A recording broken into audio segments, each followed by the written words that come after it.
రాష్ట్రంలో కులగణన పూర్తయిన సందర్భంగా సభ నిర్వహించాలని సీఎం రేవంత్ రెడ్డి ప్లాన్ చేస్తున్నట్టు ప్రచారం జరుగుతుంది. ఈ విషయమై పార్టీ పెద్దలతో చర్చలు జరిపినట్టు టాక్. శుక్రవారం ఢిల్లీ వెళ్లిన ఆయన కాంగ్రెస్ వర్కింగ్ కమిటీ సమావేశంలో పాల్గొన్నారు.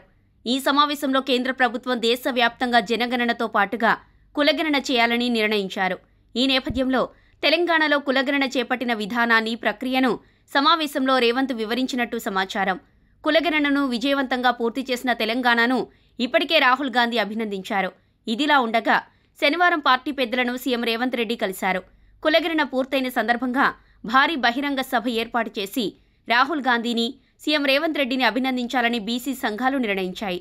ఈ నేపథ్యంలో బహిరంగ సభకు రాహుల్ గాంధీ సమయం ఇవ్వాలని సీఎం రేవంత్ కోరినట్టు తెలిసింది. దీంతో పాటు పార్టీకి, ప్రభుత్వానికి సంబంధించి పలు అంశాలను చర్చించినట్టు సమాచారం.